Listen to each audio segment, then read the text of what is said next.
உலகெல்லாம் உணர்ந்து போதற்கரியவன் நிலவுலாவிய நீர்மலிவேணியன் அழகில் ஜோதியன் அம்பலத்தாடுவான் அழகில் ஜோதியன் அம்பலத்தாடுவான் மலர் சிலம்படி வாழ்த்தி வணங்குவோம். அன்பார்ந்த மெய்யன்பர்களே, திருநாவுக்கரசருடைய வாழ்க்கையின் 3ஆம் பகுதியிலே அப்பூதி அடிகளாருடைய மகனுக்கு நாகப்பாம்பு தீண்டி நலம் பெற்ற ஒரு செய்தியெல்லாம் நாம் பார்த்தோம். அதற்கு பின்னாலே ஞானசம்பந்தரும் நாவுக்கரசரும் 2 மடங்களிலே தங்கியிருந்து மழையின்றி வாடிய அந்த சிவனடியார்களுக்கெல்லாம் படிக்காசு பெற்று அவர்கள் சிவனடியாருடைய பசியை போக்கி அமுது படைத்த அந்த காட்சியெல்லாம் நாம் ஞானசம்பந்தருடைய அந்த கதையிலே நாம் பார்த்தோம். அதே மாதிரி நாவுக்கரசரும் அதே பணியை தான் செய்து கொண்டே வந்தார்கள். ஸ்தல யாத்திரையாக சென்று பதிகம் பாடி வந்து கொண்டிருக்கின்ற ஒரு காலத்திலே அந்த படிக்காசு பெற்று அன்னம்பாளித்த பிறகு வான்மழை வளாது பெய்ந்தது. அதனாலே வளங்கள் பெருகிவிட்டது, தொழில்கள் எல்லாம் தொடங்கிவிட்டது, சென்று விட்டார்கள். படிக்காசு நின்று விட்டது, ஊர் சுபிட்சம் அடைந்து விட்டது. ஆகவே அந்த நிறைவெல்லாம் முடித்த பிறகு திருக்கையிலை செல்வதற்காக நாவுக்கரசர் திட்டமிடுறார். ஒரே யோஜனை, ஒரே மன உறுதி, திருக்கையிலை செல்ல வேண்டும். அப்படி திருக்கையிலை செல்வதற்காக திருப்பாஞ்சிலிருந்து திருக்கலை செல்ல புறப்பட்டார். பல தலங்களை தரிசனம் செய்தார். செய்த பிறகு காட்டு வழியிலெல்லாம் நடந்து சென்றார். காட்டு வழியெல்லாம் நடந்து சென்ற பிறகு அப்படியே அவருக்கும் வயது 80க்கு மேலே ஆகிவிட்டது. கையெல்லாம் தவழ்ந்து போகிறார். தேய்ந்து விட்டது. காலெல்லாம் தேய்ந்து விட்டது, நடக்க முடியல. அப்போ நெஞ்சினால அப்படியே தவழ்ந்து போகிறார். நெஞ்சு தேய்கிறது, அதுவும் முடியல. அப்புறம் புரண்டு போயிட்டே இருக்கார். ஒரே சிந்தனை, கைலாய காட்சியை காண வேண்டும். அந்த நேரத்தில் சிவபெருமான் ஒரு முனிவர் வேடத்தில் வர்றார். பெரியவரே, எங்கு செல்கிறாய்? நான் கைலாய காட்சி பார்க்க போகிறேன். இப்படி முடியாமல் இருக்க, ஏந்திரிக்க முடியல, எப்படி கைலாய காட்சி காண முடியும்? ஆகவே நீ திரும்பி போ என்று சொல்றார். வந்த வழி திரும்பி போ. நாவரசர் சொல்றார், முனிவர் சொல்றார், என்ன சொல்றார்? உனக்கு பேராசையா, இப்படி முடியாத நேரத்தில் நீ கையில காட்சி காண வேண்டும் சொல்றது பேராசை தானே. ஆகையினால வந்த வழியா திரும்பி போ அப்படின்னு சொல்றார்.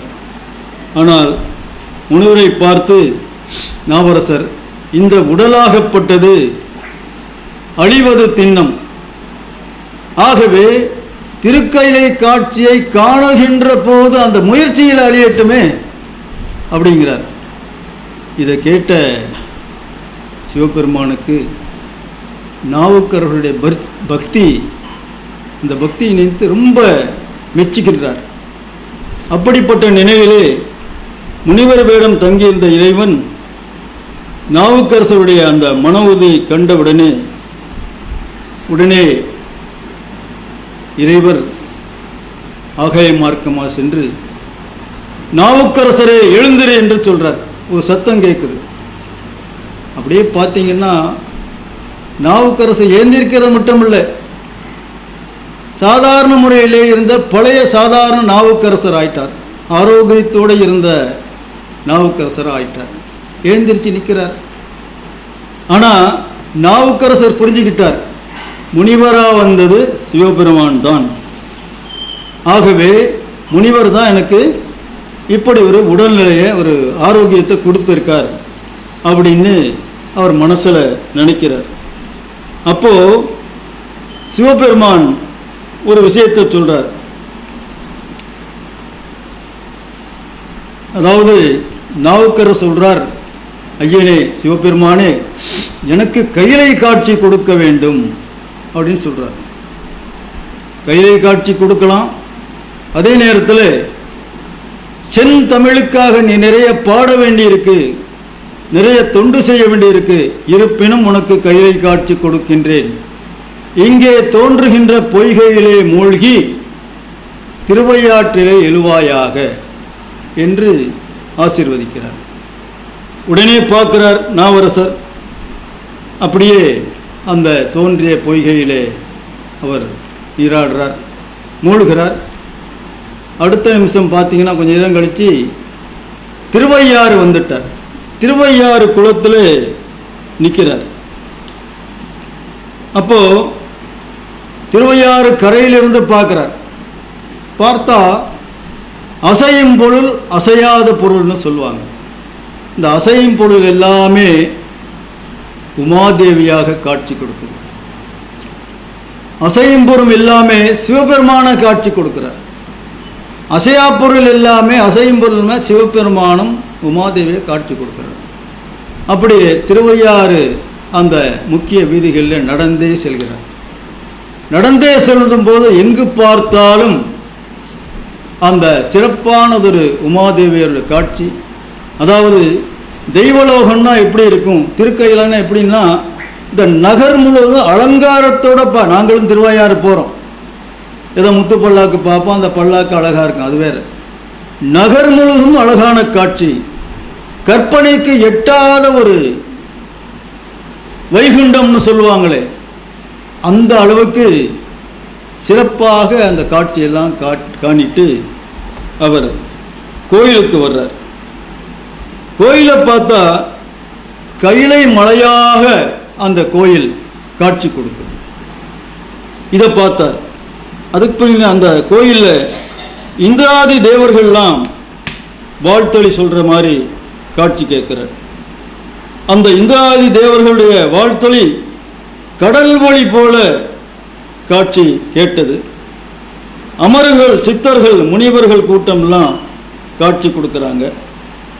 ரிஷபம் என்று சொல்லக்கூடிய அந்த காளை வாகனம் மலை போல விளங்கியது. நந்தி தேவர் இருக்கார். நந்தி தேவர் கைலாயத்துக்கு வருகின்ற அந்த சிவனடியார்களுக்கு, பக்தர்களுக்கு வழி கொடுத்துட்டு அதை நிர்வாகம் பண்ணிக்கிட்டு இருக்கிற ஒரு காட்சியை காணுகின்றார். சிவனடியார்கள் எல்லோரும் அங்கே இருப்பதை காண்கின்றார்கள். தேவாதி தேவர்கள், சித்தர்கள், முனிவர்கள், அப்படி எல்லாரையும் கண்டவுடனே, காட்சி கண்டவுடனே மெய் மறந்து அவர் பாடுறார். திருக்கைலாய காட்சி அவர் நினைச்ச மாதிரி 81 வயசில் அவருக்கு கிடைக்கிது. ஆகையினாலே அந்த ஒரு பாடல் பாடுறார் பாருங்க. மாதர் பிறை கண்ணியானை மலையான் மகளோடு பாடி போதொரு நீர் சுமந்து ஏத்தி புகுவார் அவர் பின் புகுவேன் யாதும் சுவடு படாமல் ஐயாறு அடைகின்ற போது காதல் மடப்பிடியோடும் கனி களிறு வருவதை கண்டேன். காதல் மடப்பிடியோடும் களிறு வருவதை கண்டேன். கண்டேன் கண்டேன் அவர் திருப்பாதம். கண்டேன் கண்டேன் அவர் திருப்பாதம். கண்டறியாதன கண்டேன் கண்டறியாதன கண்டேன். இப்படி கைலை காட்சியை ஆனந்தமாக கண்டு ரசிக்கிறார் நாவுக்கரசர். அவர் சொன்னபடி அந்த கைலை காட்சியோடு இல்லை. மீண்டும் அவர் அந்த பழைய அவருடைய சொந்த ஊருக்கே திருப்புகலூருக்கே வர்றார். இதெல்லாம் முடிச்சிட்டு திருவையாறுலேருந்து திருப்புகலூருக்கு வந்து அங்கு வீரட்டானத்து அந்த ஆலயத்திலும் மற்ற ஆலயத்திலும் திருப்பணி செய்ய ஆரம்பிக்கிறார்.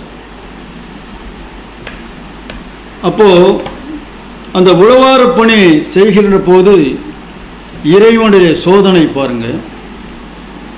நாவுக்கரசர் உழவார பணி செல்றார், புள்ளையெல்லாம் செதுக்கிறார். ஆனால் புள்ள செதுக்கும் பொழுது பொன்னும் மணியுமாக வருது. ஆனால் துறவி இல்லையா? சாதாரண நாம் எல்லாம் என்ன பண்ணுவோம்? ஏதோ உழவார பணி ரொம்ப பேர் இப்போ போகிறோம். பொண்ணு மணி என்ன பண்ணுவோம்? பணியை அப்புறம் வச்சுக்குவோம், பொண்ணு மணியை முதல்ல தேடுவோம். ஆனால் நாவுக்கரசர் அப்படி செய்யலை. பொண்ணும் மணி அப்படியே உழவார அந்த படையில் எடுத்து அப்படியே தூக்கி தூரம் வீசுகிறார். இதையெல்லாம் இறைவர் கவனித்தார், அவருடைய மன உறுதி. அப்புறம் தேவலோகத்து மங்கை ரம்பை ஊர்வசின்னு சொல்லுவாங்களே, அப்படிப்பட்ட அழகிகளை, தேவலோகத்து பெண்களை, ரம்பை ஊர்வசி போன்ற நடன மங்கைகளை, நாட்டிய மங்கைகளை அனுப்புகிறார். அனுப்பி இவர் வயதானவர் என்றாலும் கூட அவரை மயக்குவதற்காக முயற்சி செய்கிறார்கள். அவர் எந்த மயக்கமும் இல்லாமல் உலகம் அவரின் துறவு கண்டு வியந்தது. எந்த விதமான மயக்கம் அடையாமல் நாவரசர் உழவாரப்படையில் புள்ளை செதுக்கி கொண்டிருந்தார். பொன்னும் மணியும் கொடுத்தும் மயங்கலை, நாட்டிய மங்கை வந்தும் தேவலோக மங்கை வந்தும் மயங்கலை. ஆகவே நாவுக்கரசருடைய அந்த புகழ், நாவுக்கரசருடைய அந்த தொண்டு, நாவுக்கரசருடைய அந்த துறவுத்தன்மை, துறவு மனப்பான்மை உலகமே போற்றியது, வியந்தது. ஆகவே நாவுக்கரசருக்கு வயது அப்பொழுது 81 ஆகிறது. சித்திரை மாதத்திலே சதய நட்சத்திரத்திலே அவர் முக்தி அடைகிறார். முக்தி அடைகிறதுக்கு முன்னாடி ஒரு பாட்டு பாடுறார், ஒரு பதிகம் பாடுறார்.